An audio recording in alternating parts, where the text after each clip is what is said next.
Well, I'm not normally given to using a lot of raw umber over a large area, but I'm doing that now. I had struggled with the little the sort of the small grassy area on the other side at the base of those trees. I went into it a second time today, still unhappy, so I scraped it and used the TPT toilet paper trick to absorb the oil off of it. And I thought, no, I'm just going to have to figure something out. So I went to this side, and this is really, by volume, a lot of raw umber. Mostly raw umber. But mixed with that, I've gone with a little alizarin crimson, a little yellow ochre, a little bit of burnt sienna, and a little bit of ultramarine blue in places. And I'm pretty happy with this so far. I've also been using this big knife again, continuing from here. I need to work on this area and finish this up, but that's not a big concern right now. And I was really happy again to use this larger knife to get in these strong strokes and to help give it motion. Now as I work up to the narrower areas and more finicky ones, I'm still not using a really small knife. I'm going to use this one. And I'm managing to get things put in place. I want the light, I'd like the sunlight to sort of skip across the top of this grass here. And maybe just show a little bit on the right hand side more. Maybe not. We'll see how it goes. But I'm going to go a little darker as we go up closer to this lighter field back here, because I like the drama of, I like the drama of the dark against the light, of course. So, yeah, that's what I'm playing with right now.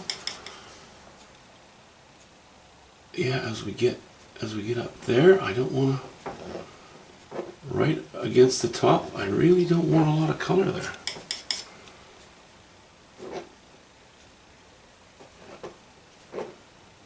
As soon as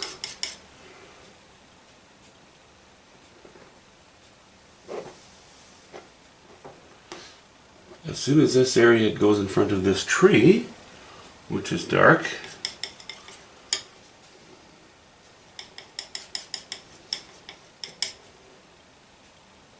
we're going to put a sliver of light in there.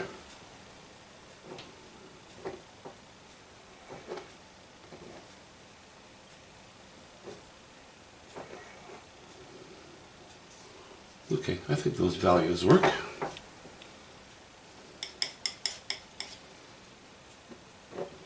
And it's almost as though every stroke that I'm putting on here, I'm adding a color, or diluting another color.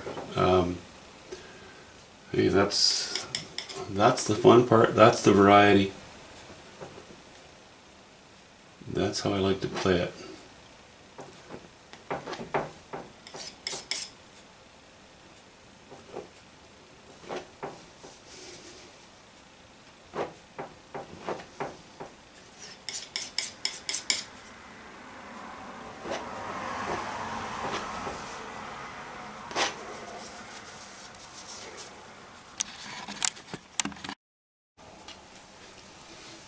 So we're getting this area finished now, close to complete anyway.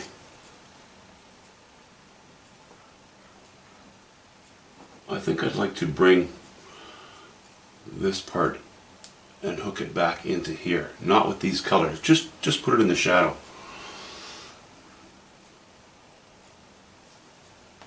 That'll help to keep the eyes focused up in this area rather than just down in the corner.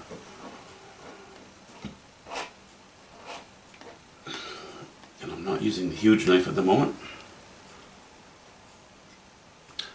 I'm going over paint that has a bit of a skin on it, so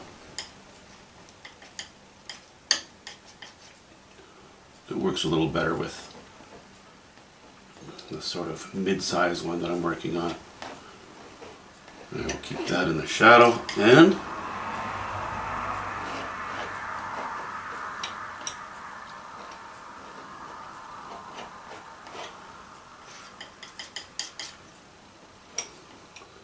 a little like lower value and a little lower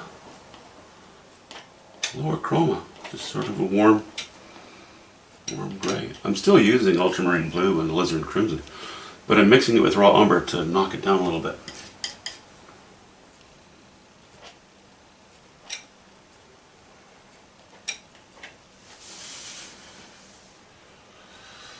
Okay, maybe that's a little bit bland.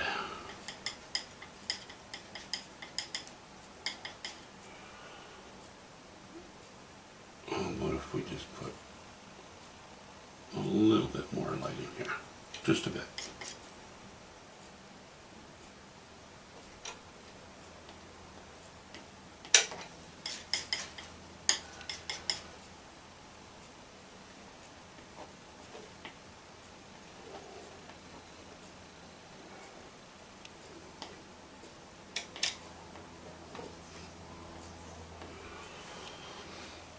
Okay, I think that's going to do for that area. Now I can, well actually I have to go back to the other area here. Let me just show you quickly the difference between the left and the right hand side.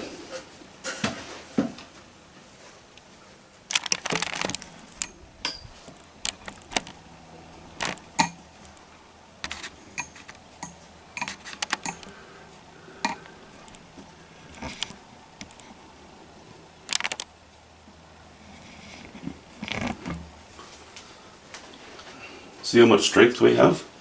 Our strokes are bold, you know, more, you can tell that there was more decisive painting done here than here. Now this isn't looking too strong because I've scraped it off, but it was still just kind of weak and insipid. Now I'm going to take, you know, a bit of the color from here, and although this is a less important landmass, I'm still going to try to accomplish it in far fewer strokes than what I have here. I was using too small a knife is what it came down to.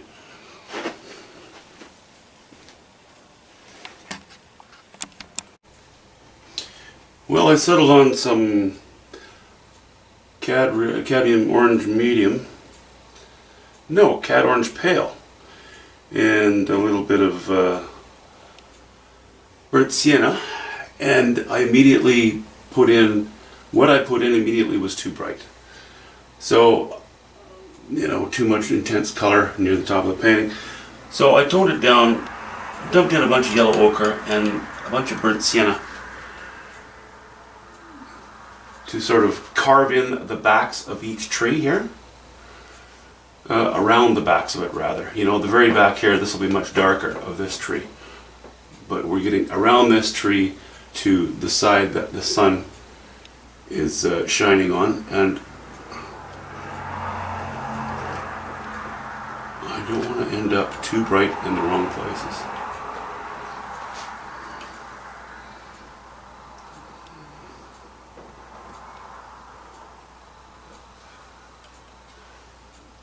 This one's a little farther away.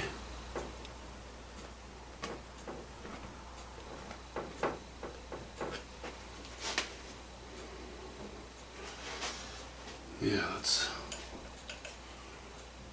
but it also, this one also extends out here a little bit. What will I do there?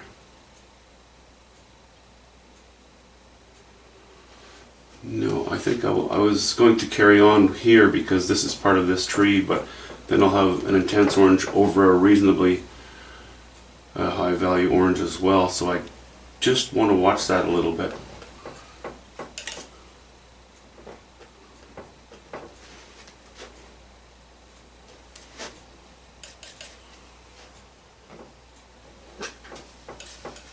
I'm back to using this little knife because I'm carving, and I want to carve reasonably accurately.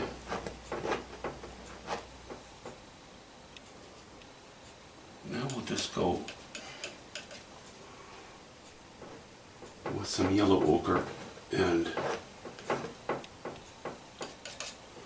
burnt sienna. A lot of burnt sienna on this painting.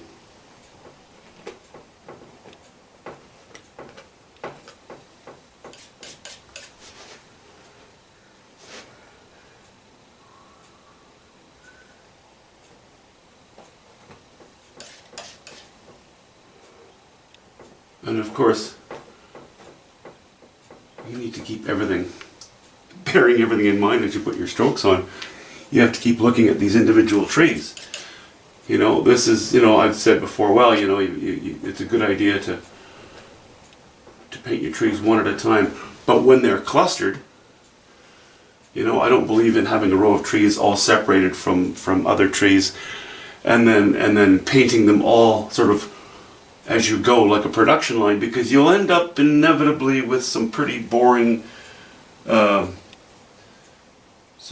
work on your hands. But when you have a cluster like this, I think there's no harm in doing several at the same time, because you're trying to keep yourself a little bit organized.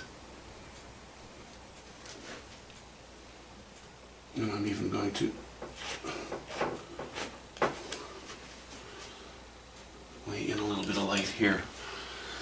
I'm not going to go right off the corner because I might indicate the thought of another tree being here, you know, an even closer one, and the top of that might be putting this from here up in the shadow, which would actually work quite well for keeping the intense colors away from the very edge of the painting.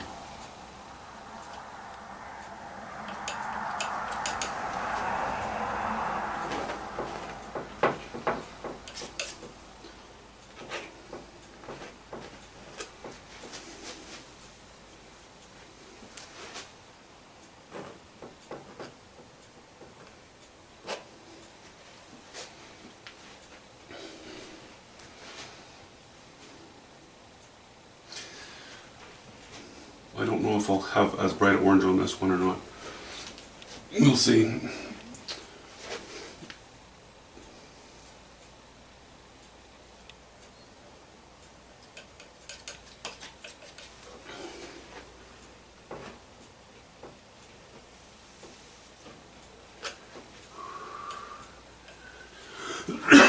Excuse me.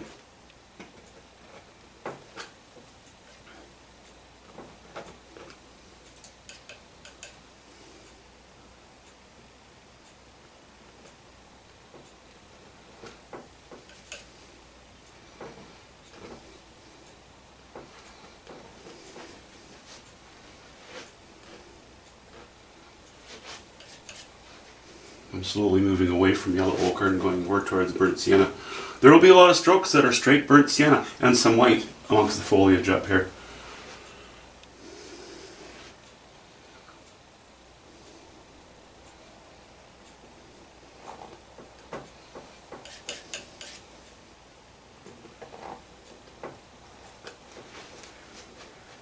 Okay, it's a start.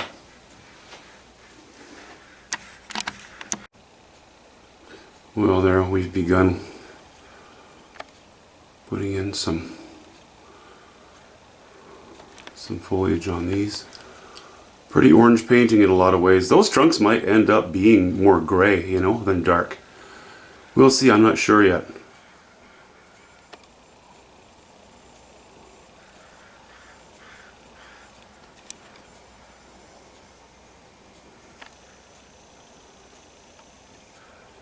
Put a little more life back in there now as well. Not too much. It's, again, not a very important part of the painting. That one bush, that very red bush that I have in there, I'm probably going to be changing that a little bit, but only with a few strokes here and there. It seems very red now, but it might not be so once I have the rest of the painting done. Okay, and there it sits for now.